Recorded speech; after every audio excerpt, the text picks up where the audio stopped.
steam engine would only perform as well as the crew who are on it.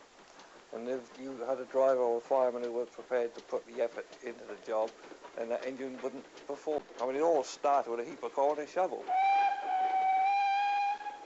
This looks like a road map, but it showed the network of railroads before so many were axed in the 1960s. This line joined two Bs, Bath and Bournemouth, with a little branch line to a third B, Burnham-on-Sea, changed at Evercreech Junction.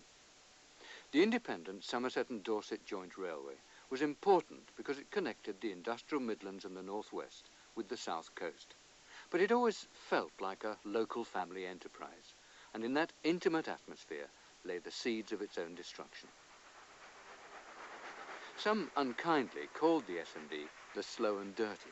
It was slow, forever switching back and forth between double and single lines. And it was dirty, steam-powered to the very end. But it took you to the seaside. Its grandest train was the Pines Express. The men who coaxed those steam engines up the steep gradients and over the Mendip Hills were the kings of their iron roads and of a closed world, the locomotive footplate.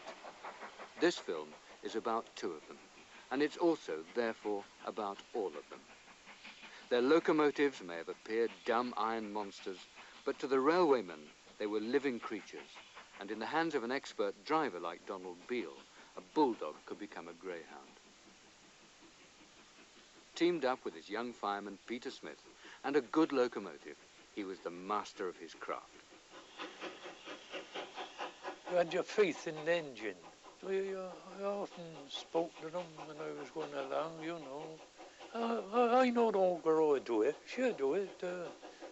Talk to her, come on, old girl, and although it was a bit dicey at times, we used to get through with it. We used to look forward to going to work. Each turn was different. We never had two trips the same. The footplate men of the S&D were the legendary heroes of the train spotters, people like Mike Arlett. Today, he's laid on a reunion, courtesy of the Midhants Railway Preservation Society. Donald Beale, Peter Smith, and the Pines Express working together again. But the harsh reality of the footplate can never be recaptured. Physically hard and often downright dangerous. Whenever we went in the tunnel, your handkerchief went into a bucket of water. You had it over your mouth to keep as much cold air as you could. I was on the floor already. He was on the floor already. And when she slipped, I tried to shut the regulator, but she started priming at the same time. Now you can imagine that, working full out, the blast from the exhaust hitting the roof of the tunnel about 12 inches above, and the exhaust fumes from the whole of that firebox of an incandescent fire. You could feel the heat tingling your skins, and when you breathed, it was like swallowing, as Pete said, hot pokers. And of course, when she slept, it wasn't in half-hearted fashion. All you could see outside of the cab was a falling red-hot cinders. It's raining down over the engine. It was fantastic. Dante's Inferno. And just to finish finally, when we got to Midford, where we had to stop to release the brakes on the train, which was my job, but of course the firebox was virtually empty then, because all this lot had been cascaded out of the chimney, you see, back in... So you had to start all over again, did you? Well, actually, again, Donald came to my rescue. While I went back to release the brakes, Donald was there, you know, filling up the firebox again. I mean, because both of us were, you know, in quite a poor state. We were wheezing dreadfully, you know, with the fumes on our chest. These days, we can all get much closer to the stars of steam, like this massive rebuilt West Country class Pacific locomotive. And the crew are more approachable too. Could you sign the book for me, please, Peter? Yes, certainly. The interest in railways seems to be as intense now as ever it was. I mean, the Preservation Society's keeping the steam engine alive. It's a thing that could go on forever. When I joined the railway, I knew what I was in for. I knew I had to work every holiday. I knew I had to work nights, early mornings, I thought, well, that's it. I'll accept it.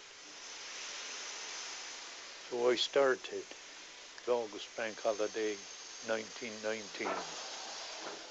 I never had no inclination much before then for being a railwayman. But once you got into the shed, and the smell of the steam, smoke, paraffin, it sort of got into you. And then with the talking in the mess rooms, and watching the other drivers and firemen doing their work, you gradually began to get that ambition that one day I wanted to be a driver.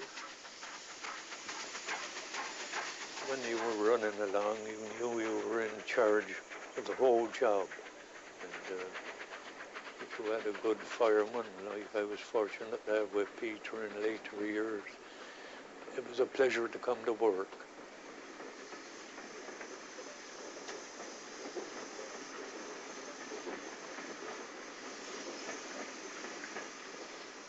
You had to have your eyes outside, and your nose was constantly the smell of a hot big end. Your ears would catch perhaps a squeak, something's dry out there, or perhaps a psst of a piston gland beginning to blow. All your senses went on, even